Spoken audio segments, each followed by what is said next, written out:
दोस्तों, कांग्रेस ने एक बार फिर से राम के नाम की राजनीति शुरू कर दी है। कांग्रेस ये भूल जाती है कि राम इस देश की राष्ट्रीय संस्कृति है। राम किसी एक धर्म के पर्याय नहीं है, अपितु राम तो जीवन जीने का तरीका है। लेकिन कांग्रेस के नेता तो ये समझ ही नहीं पा रहे हैं। राम को इग्नोर करने वालों को इस देश के लोग पहले ही नकार चुके हैं। राम इस देश के आराध्य हैं, राम इस देश के जीवन है, राम इस देश की मर्यादा है। उन्हीं राम को बदनाम करने की कोशिश में लगी है कांग्रेस। कैसे बताते हैं आपको। राम मंदिर का उद्घाटन 22 जनवरी को होने वाला है। इसी दिन रामलला की प्राण प्रतिष्ठा होगी। पीएम मोदी यजमान बनेंगे, जिसका उनके करोड़ों भक्तों को इंतजार है। इस बीच कांग्रेस के नेता उदित राज ने एक ऐसा बयान दे दिया है जिस पर पार्टी घिर सकती है। उदित राज ने राम मंदिर के निर्माण को मनुवाद की वापसी बताया है। उदित राज ने ट्वीट किया, मतलब 500 वर्ष बाद मनुवाद की वापसी हो रही है। उदित राज ने अपने ट्वीट में राम मंदिर या रामलला की प्राण प्रतिष्ठा का जिक्र नहीं किया है, लेकिन 500 साल की बात से साफ है कि इनका इशारा राम मंदिर की ओर है। अब इस टिप्पणी को लेकर भाजपा चुनाव से ठीक पहले कांग्रेस पर हमलावर हो सकती है, खास तौर पर आम चुनाव से पहले। भाजपा माहौल राममय बनाने की कोशिश में है और उससे पहले उदित राज की यह टिप्पणी उसे एक तरह का मौका दे देगी। दरअसल रामलला की प्राण प्रतिष्ठा के आयोजन में कांग्रेस को भी न्योता दिया गया है। सोनिया गांधी, पार्टी अध्यक्ष मल्लिकार्जुन खड़गे और लोकसभा में पार्टी के नेता अधीर रंजन चौधरी को आमंत्रण पत्र मिला है। अब तक पार्टी ने इसे लेकर कोई फैसला नहीं लिया है और पसोपेश में है।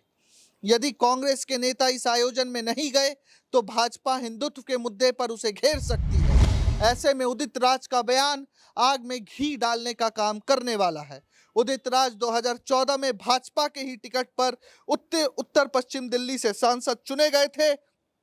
उसके बाद उनकी पार्टी से खटपट हो गई और वह कांग्रेस में चले गए थे। उदित राज ने राजनीति की शुरुआत अपने ही एक दल इंडियन जस्टिस पार्टी बनाकर की थी। दलितों के मुद्दे पर मुखर रहने वाले उदित राज पहले भी कई बार तीखे बयान दे चुके हैं। आप सुनिए, रामलला मंदिर और राम मंदिर ट्रस्ट पर कांग्रेस नेता मल्लिकार्जुन खड़गे अध्यक्ष भी हैं और प्रियंका गांधी वाड्रा, रणदीप सुरजेवाला, तमाम नेताओं ने क्या कुछ कहा है और किस तरह से राम मंदिर निर्माण में रोड़े और स्पीड ब्रेकर बनने की कोशिश की है। बयान सुनिए आप। त्रिपुरा में इलेक्शन है, वहां शाह चाहते हैं, वो कहते हैं भाई राम मंदिर बन रहा है, 1 तारीख उसका उद्घाटन है। अरे ठीक है, सभी लोग तो भगवान में आस्था रखते हैं, लेकिन आप क्यों घोषणा करते हैं इसकी, वो भी चुनाव में। और आने वाले चुनाव में वो ये कह रहे हैं कि मई में चुनाव रहता है तो 1 जनवरी में वहां राम मंदिर का उद्घाटन होगा। आप कौन होते भाई बोलने का? क्या राम मंदिर के पुजारी है आप? क्या राम मंदिर के वहां महंत हैं आप? वहां के महंत लोग बोलने दो, साधु संत बोलने दो। आप क्यों है? आप पॉलिटिशियन हैं। आप देश को सुरक्षित रखना, कानून की व्यवस्था रखना, लोगों के पेट भरना और किसानों का दाम देना आपका काम है। भगवान श्री राम आस्था के प्रतीक हैं, पर भगवान राम की अलौकिक अयोध्या नगरी में श्री राम मंदिर निर्माण हेतु करोड़ों लोगों से एकत्रित चंदे का दुरुपयोग और धोखाधड़ी महापाप और घोर अधर्म है, जिसमें भाजपाई नेता शामिल है। मर्यादा पुरुषोत्तम भगवान राम ने पिता के वचन की अनुपालना में स्वेच्छा से 14 वर्ष का वनवास काटा, पर साफ है कि भाजपाई मर्यादा पुरुषोत्तम श्री राम के चरित्र से एक शब्द नहीं सीख पाए। उल्टा श्री राम मंदिर निर्माण के लिए एकत्रित हुए चंदे का घृणित दुरुपयोग, वह मंदिर की जमीन खरीदने में करोड़ों का घोटाला जग जाहिर है। 3 तथ्य साफ हैं।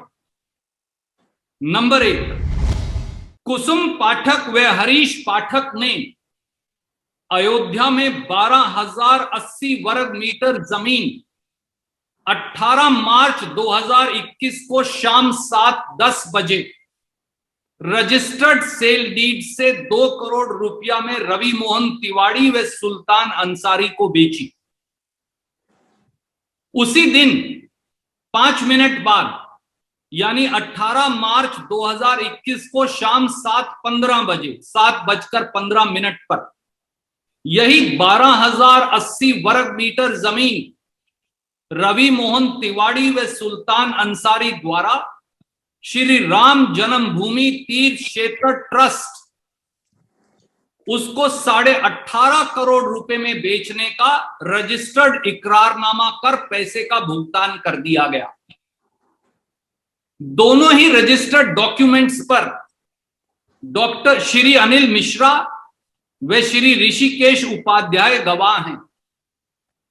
श्री अनिल मिश्रा श्री राम जन्मभूमि तीर्थ क्षेत्र ट्रस्ट के ट्रस्टी भी हैं।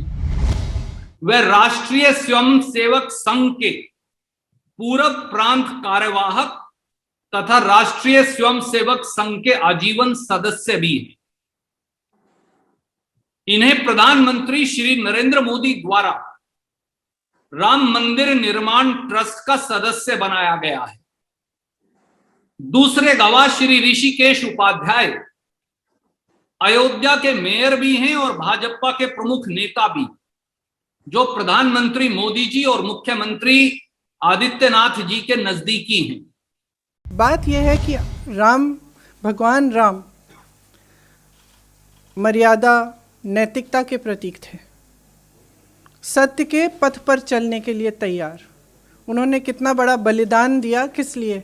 क्योंकि उन्होंने सत्य के पथ पर चलने का उन्होंने निर्णय लिया था। अब उनके नाम पर भी आप भ्रष्टाचार कर रहे हैं,